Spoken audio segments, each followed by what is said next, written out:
You know, now that we've finally finished the All Gods and Conan series, we're finally at a place where I can really start to talk about the human cultures. And really, this is how I like to flesh out any universe. You know, first you have to ask the question, who are the most powerful actors on the stage? And then the second question is, who are the primary actors on the stage? Well, we already have the gods, we already have the most powerful actors on the stage, but the primary actors, the main characters, are of course, in the Conan universe, humanity.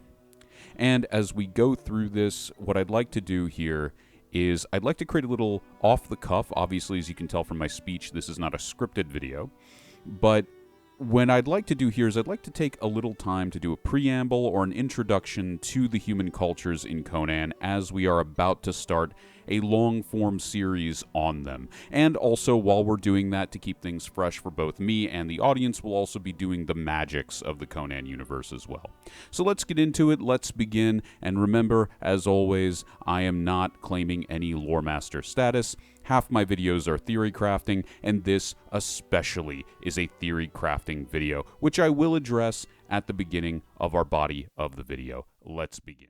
Grimdark. Half off! If you'd like to see my progress as I make new content, enlist today through YouTube memberships or Patreon to become a soldier in the Grimdark Legion. My thanks to the men and women who've already served, whose names are listed here. You keep darkness at an affordable price. The first thing to address, obviously, when talking about the Hiborian Age is the Hiborian Explosion. Long before the Hiborians were part of the degraded Hyperborean culture, they were part of a high culture simply called Hiborian Culture. This spread the worship of Mitra basically all across the West, Middle East, and even a little further east into Vendhya, which were then integrated into other beliefs over time.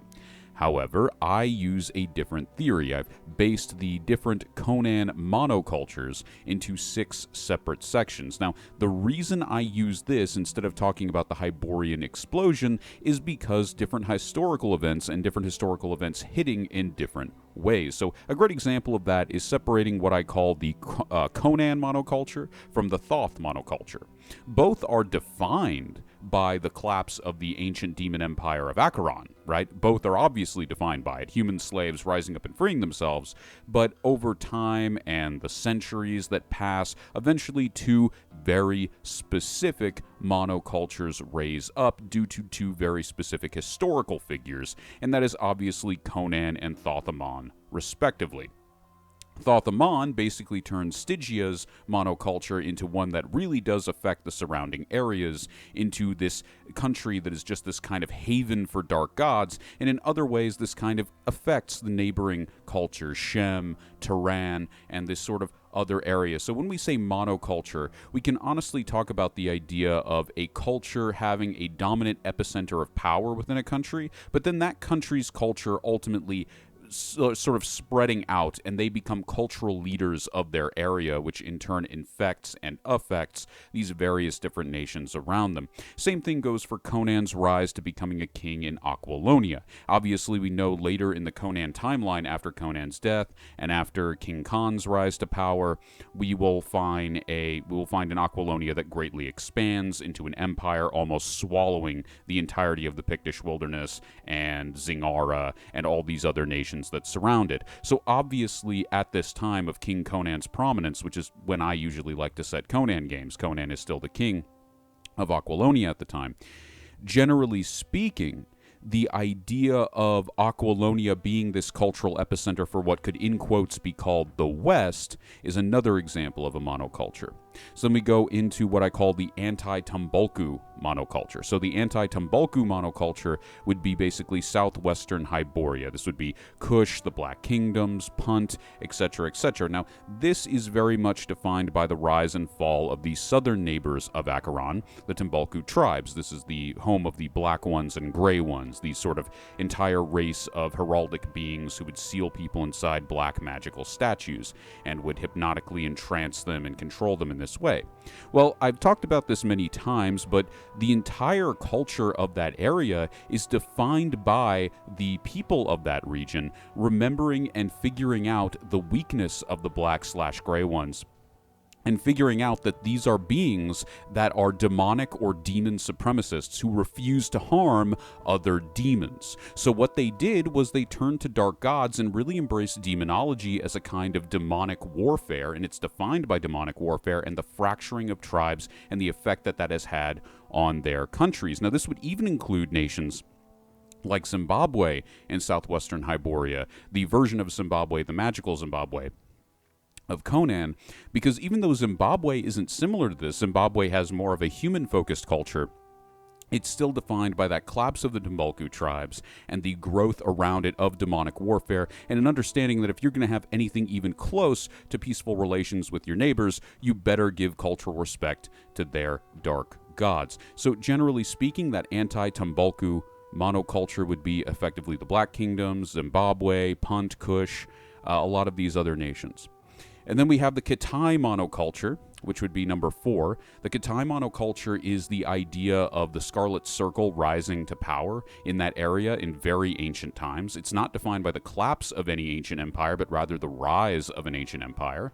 And then over time, the stability it provides to the region, but then you also have, obviously, all its enemies, all its political rivals that came out of this. Obviously, we have the Cult of Yun, which we went over in the All Gods series. We have the various different ghost magicians that come out of the woodwork and basically make up the criminal underbelly of Kitai. These are functions of an entire monoculture. If you have to deal with the Scarlet Circle, if the Scarlet Circle is a part of your daily life, if you have to get things approved by the Scarlet Circle, if you have to get things to be dealt with by Kitai law, which is generally centered around the maintenance of the Scarlet Circle and the idea of magic being akin to royalty, that is a very specific strong suit that has kept the culture stable in that area forever.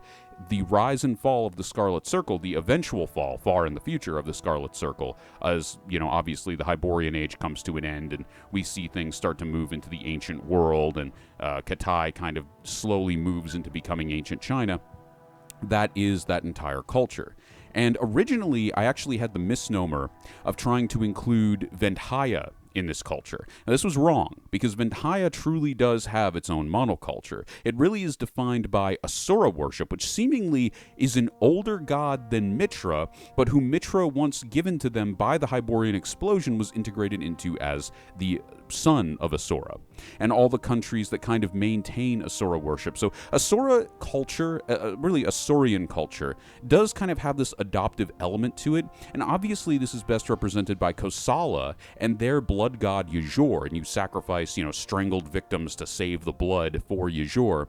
But at the same time, it's an adopted god under Asura, so all of that stuff, all the people they're sacrificing, has to be done under the ethical guidance of Asura. So it's POWs, it's captured prisoners, and things of that nature. However, darker practices do exist, but that is not really part of the main Kosalan culture. That is an underground aspect, that is the kind of defiance of the law of the land, which is built on having a healthy relationship with Venthaya, and also appeasing Yajur in reasonable ways, which allow for steady agriculture within the nation. Finally, we have Mayapan culture, and the Mayapan monoculture really is defined by this very unique, obviously it's the only other continent on the Hiborian Age Earth, and it's all across the Western Ocean. It encompasses the western continent of Mayapan and the bit of the Antilia Isles, the Isles of Antilia, where Zotli culture was very common, where Zotli worship was very common. But generally speaking, it's very unique because it was this rich, gold-filled druidic empire where animal spirits and animal aspects were worshipped, but an Acheronian invasion actually caused the collapse of that empire. They were able to get rid of Acheronian influence eventually, but not before shattering the empire into these small, separate tribes. And of course, this is one of the things that allowed Zotli worship, which I'm sure was previously outlawed at the time because they had a very animal or druidic view of morality at the time, which was obviously pro-human but also pro-animal. And eventually the Zotli worship rising to power in the Antilia Isles was likely the result of the collapse of that empire. And that is the 6 monocultures that I have come up with for Conan. I hope you'll join me. This was just a little small introductory preamble video into our later, better, hopefully, videos on each of the Conan nations. We'll start with what I believe to be the cultural epicenter of each of these different monocultures. For the Black Kingdoms will probably be the Anti-Tumbalku one. Aquilonia will be the Conan monoculture. Stygia will be the Thoth monoculture. Kitai will be the, obviously, Kitai monoculture. Vendhya for Vendhya. And Mayapan for Mayapan. That will be the start of the series. And obviously we'll also be going over at the same time we're doing this, so it'll be a slow series as it comes out. Will also be a magic series. I hope you'll join us. I'm finally re-downloading Conan Exiles as I'm recording this. This was just a fun little preamble for it. I hope you join us then. Have a good one. Have a good night. Thank you for watching. Blah, blah, blah, Patreon. Blah, blah, blah, blah, blah. Like and subscribe.